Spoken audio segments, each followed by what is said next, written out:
Keith Hunter Jesperson, born April 6, 1955, is a Canadian-American serial killer who murdered at least 8 women in the United States during the early 1990s. He was known as the Happy Face Killer because he drew smiley faces on his many letters to the media and authorities. Many of his victims were sex workers and transients who had no connection to him. Strangulation was Jesperson's preferred method of murdering, the same method he often used to kill animals as a child. After the body of his first victim, Tanja Bennett, was found, media attention surrounded Laverne Pavlinak, a woman who falsely confessed to having killed Bennett with the help of her abusive boyfriend, John Sosnovsky. Upset that he was not getting any media attention, Jesperson drew a smiley face on a bathroom wall hundreds of miles from the scene of the crime and wrote an anonymous letter confessing to Bennett's murder, providing proof. When that did not elicit a response, he began writing letters to the media and authorities. Jesperson's last victim was the crime that ultimately led to his capture. While he has claimed to have killed as many as 160 people, only 8 murders have been confirmed. Jesperson is currently serving a sentence of life without parole at the Oregon State Penitentiary. Early life. Jesperson was born on the 6th of April 1955 to Leslie, Les, and Gladys Jesperson in Chilliwack, British Columbia, Canada, the middle child with 2 brothers and 2 sisters. Jesperson's father was a domineering alcoholic. According to Jesperson, his paternal grandfather was prone to violence. Jesperson's father denied being an abusive parent. However, while investigating for his book on the killer, author Jack Olson was able to confirm much of the claimed abuse with other family members. Treated like an outcast and a black sheep by his own family, and teased by other children for his large size at a young age, Jesperson was a lonely child who showed a propensity for torturing and killing animals. After moving to Selah, Washington, United States, he had trouble fitting in and making friends because of his large size. His brothers did not help him. Instead, they nicknamed him Igor, or Ig, a name that stuck throughout his school years. Because of this, Jesperson was a shy child, content to play by himself much of the time. He would often get into trouble for behaving badly, sometimes violently, and would be severely punished by his father. This included beatings, sometimes with a belt in front of others, and in one case he received an electric shock. At a very early age, as young as 5, Jesperson would capture and torture animals. He enjoyed watching animals kill each other, as well as the feeling he got from taking their lives. This continued as he got older. Jesperson would capture birds and stray cats and dogs around the trailer park where he lived with his family, severely beating the animals and then strangling them to death, something for which he claims his father was proud of him. In the years following, Jesperson said he often thought about what it would be like to do the same to a human. That desire manifested in 2 attempted murders. The first happened when Jesperson was around age 10, when he was friends with a boy named Martin. The 2 would often get into trouble together, and Jesperson claimed he was often punished many times for things Martin had done and shifted the blame. This led Jesperson to violently attack Martin until his father pulled him away. He later claimed his intention was to kill the boy.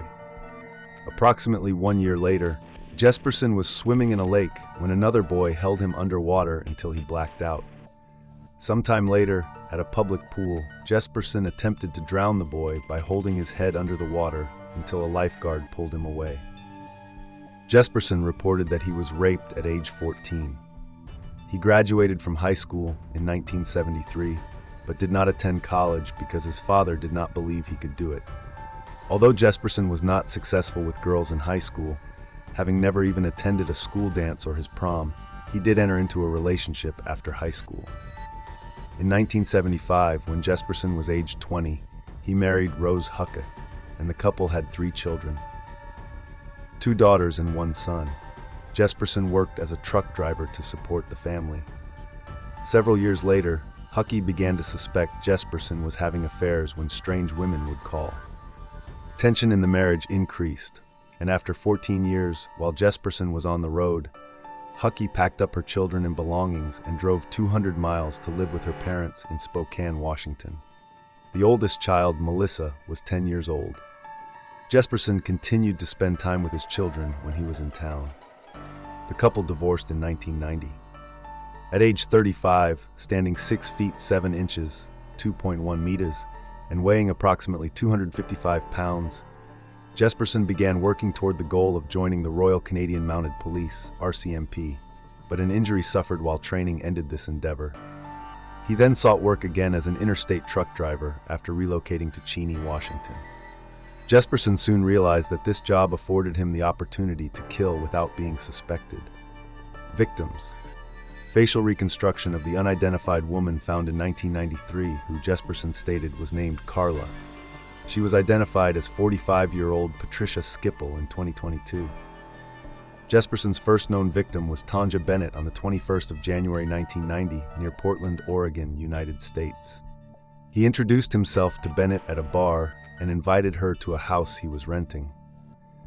After getting in an argument with Bennett, he strangled her to death with his hands and disposed of her body. On the 30th of August 1992, the currently unidentified body of a woman Jesperson had raped and strangled was found near Blythe, California, United States. Jesperson gives the Jane Doe's name as Claudia. A month later in Turlock, California, the body of Cynthia Lynn Rose was discovered.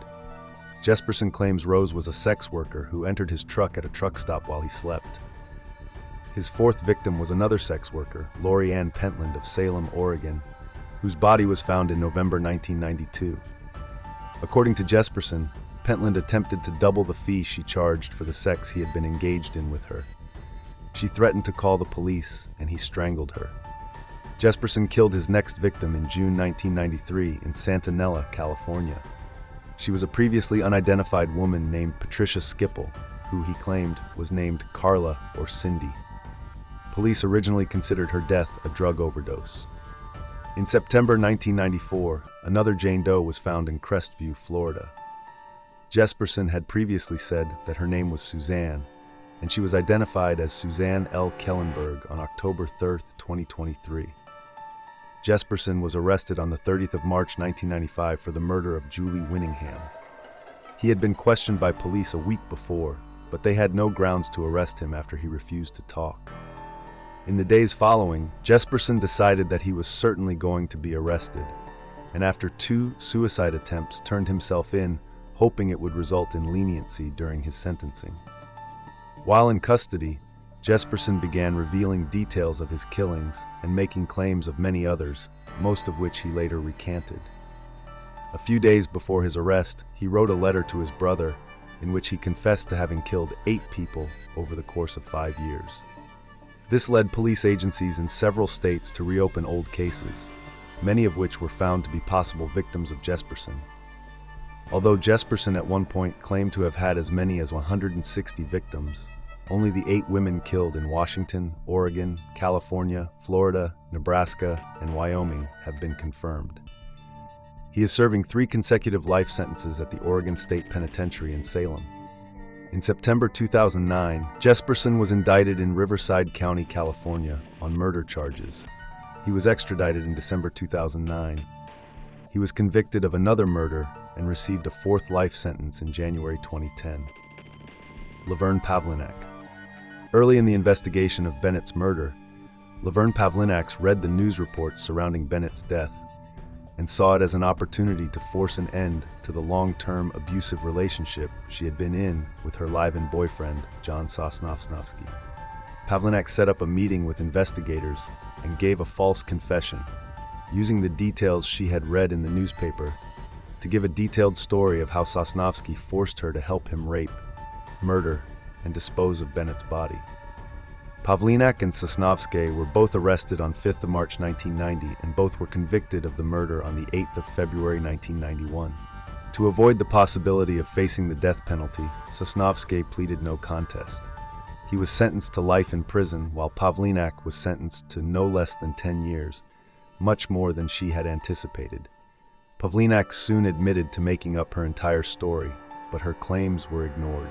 On the 7th of January 1996, more than 5 years after their conviction, Pavlinac and Sosnovsky were released from prison after Jesperson and his attorney offered his confession with convincing evidence of his guilt. He had given police officers the location of the victim's purse. The purse had not been found at the crime scene, and its location was considered information only the killer would know. The Happy Face Killer. Following Bennett's murder, as all the attention was going to Pavlinak and Sosnovsky, Jesperson wrote a confession on the bathroom wall of a truck stop and signed it with a smiley face. When that did not create the attention he desired, he wrote letters to media outlets and police departments confessing to his murders, starting with a 6-page letter to the Oregonian in which he revealed the details of his killings. Jesperson signed each letter with a smiley face. This led Phil Stanford, the journalist working the story for the Oregonian, to dub Jesperson the Happy Face Killer. Laverne Pavlinak. Early in the investigation of Bennett's murder, Laverne Pavlinak read the news reports surrounding Bennett's death and saw it as an opportunity to force an end to the long-term abusive relationship she had been in with her live-in boyfriend, John Sosnovsky.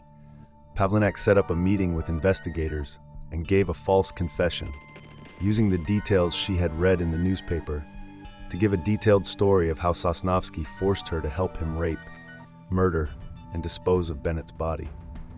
Pavlinak and Sosnovsky were both arrested on 5th of March 1990 and both were convicted of the murder on the 8th of February 1991. To avoid the possibility of facing the death penalty, Sosnovsky pleaded no contest. He was sentenced to life in prison while Pavlinak was sentenced to no less than 10 years, much more than she had anticipated. Pavlinak soon admitted to making up her entire story, but her claims were ignored. On the 7th of January 1996, more than 5 years after their conviction, Pavlinak and Sosnovsky were released from prison after Jesperson and his attorney offered his confession with convincing evidence of his guilt. He had given police officers the location of the victim's purse. The purse had not been found at the crime scene, and its location was considered information only the killer would know. The Happy Face Killer. Following Bennett's murder, as all the attention was going to Pavlinak and Sosnovsky, Jesperson wrote a confession on the bathroom wall of a truck stop and signed it with a smiley face. When that did not create the attention he desired, he wrote letters to media outlets and police departments confessing to his murders, starting with a 6-page letter to the Oregonian in which he revealed the details of his killings. Jesperson signed each letter with a smiley face. This led Phil Stanford, the journalist working the story for the Oregonian, to dub Jesperson the Happy Face Killer. Jesperson's daughter. In November 2008, Jesperson's daughter, Melissa G. Moore, appeared on Dr. Phil to talk about her father. She was also featured on The Oprah Winfrey Show, the Lifetime Movies Network series Monster in My Family, and a 2020 special on ABC. She was a correspondent for Crime Watch Daily. In 2008, Moore published a book titled Shattered Silence, the untold story of a serial killer's daughter. Moore recounts living with Jesperson until her parents' 1990 divorce and noticing how her father was different when she was in elementary school. Their house bordered an apple orchard, and Jesperson killed stray cats and gophers that wandered nearby. One day, she watched, horrified, as he hung stray kittens from the family's clothesline. She ran to get her mother, and when they returned, the kittens lay on the ground dead. He had watched and laughed as the kittens clawed each other to escape. Then he killed them. In November 2014, she wrote an article about her father for the BBC. In March 2018, she was featured in an episode titled Put on a Happy Face of the investigation discovery true crime series Evil Lives Here. In September 2018, podcast network How Stuff Works began releasing a show called Happy Face, featuring interviews with Melissa about her childhood and her father. Please let us know in the comments what you think. Please don't forget to hit the like and subscribe button. Until next time, stay safe and stay aware.